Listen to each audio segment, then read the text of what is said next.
Olha, tem muita operação de vendas por aí que parece rodar na base da sorte, do improviso, né? E o resultado, a gente já sabe qual é: imprevisibilidade total.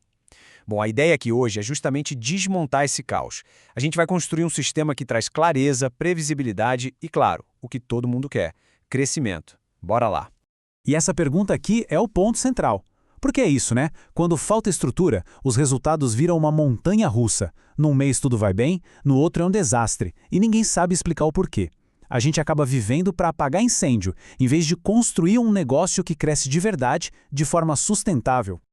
Então, o nosso roteiro é esse aqui, bem direto. Primeiro, a gente vai entender por que vender sem sistema não funciona. Depois, vamos montar o funil passo a passo, ver como os líderes usam essa ferramenta, fugir dos erros mais comuns e, para fechar, dar uma olhada na jornada de compra moderna. Simples assim. Vamos começar pelo começo, então. O problema. Porque vender sem um processo, sem um sistema, tem um custo, sabe? E olha, esse custo é muito maior do que parece. Vai muito além de uma única venda perdida. E a diferença é gritante, tá aqui, ó. De um lado, o improviso. Ele depende dos heróis da equipe, os resultados são totalmente inconsistentes e, o pior, ninguém sabe explicar o porquê das coisas. Já do outro lado, a gente tem o processo. Ele é estruturado, observável, traz resultados previsíveis e o principal, o desempenho se torna gerenciável. É o processo que transforma o talento individual numa verdadeira máquina de vendas. Ok, então como é que a gente sai desse caos e bota a ordem na casa? A resposta é o famoso funil de vendas. Uma ferramenta que todo mundo conhece, mas que, vamos ser sinceros, muita gente ainda entende do jeito errado. A lógica por trás dele é bem simples, na verdade. O funil nada mais é do que uma forma de organizar a jornada do cliente. Ele pega o ato de vender, que parece tão caótico, e transforma num processo que a gente pode ver, medir e, claro, melhorar. Pensa assim, é como acender a luz numa sala que estava toda escura. A gente sai do não sei o que está acontecendo pro agora eu consigo gerenciar. E aqui, ó, atenção, porque esse é o pulo do gato. Muita, mas muita empresa mesmo trata o funil como se fosse só um desenho bonito lá no CRM. Um relatório que se olha de vez em quando.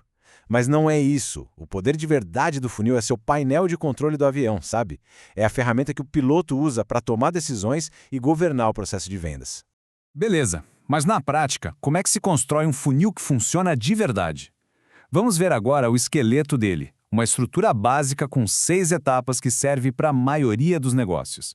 A estrutura é essa aqui: entrada de oportunidades, qualificação, diagnóstico, a proposta ou o desenho da solução, depois negociação e compromisso e, finalmente, o fechamento. Mas o ponto-chave é o seguinte: cada uma dessas fases precisa representar um avanço real na negociação. Não é só para marcar um cheque no sistema, sabe? São marcos de progresso de verdade. Vamos dar um zoom aqui na qualificação. É nessa fase que muito tempo e energia vão para o lixo. Pensa comigo, o cliente pede uma apresentação, parece interessado, mas ele não tem um problema claro, não tem urgência. Isso não é uma oportunidade madura de verdade.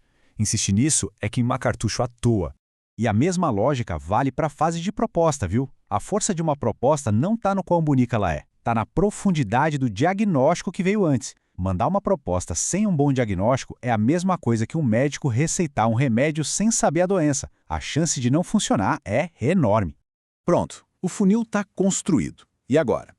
Agora vem o passo mais importante. Usar isso como uma ferramenta de liderança de verdade. E a virada de chave é essa. O foco passa a ser gerenciar o processo e não microgerenciar as pessoas.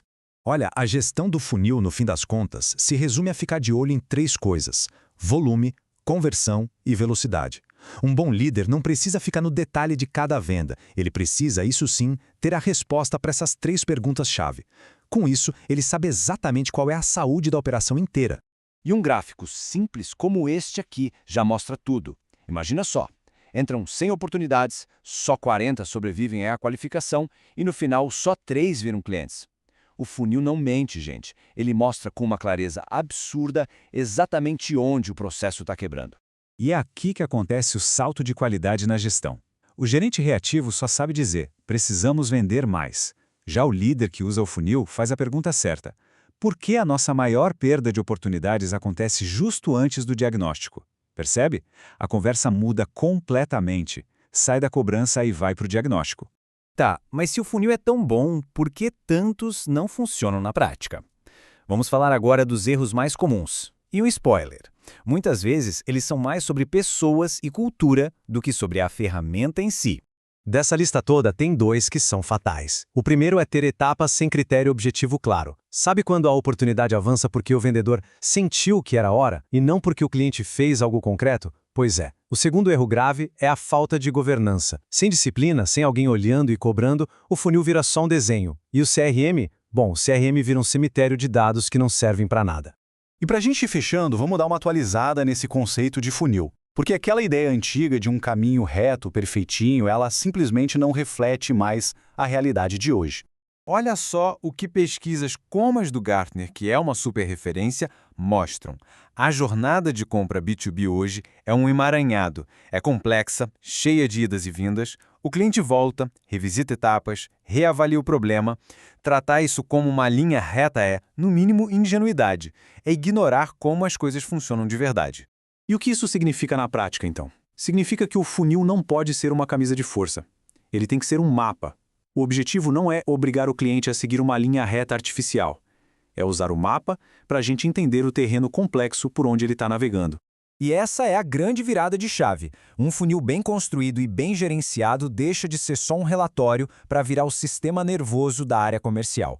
É ele que dá capacidade de escalar, de treinar o time e de corrigir a rota com inteligência, não com achismo. Então, para fechar, fica a provocação. Na operação de vendas hoje, o funil é só mais um relatório para ser preenchido, uma burocracia, ou ele é, de fato, o coração do sistema de tomada de decisão? A resposta para essa pergunta diz absolutamente tudo sobre a maturidade da gestão comercial.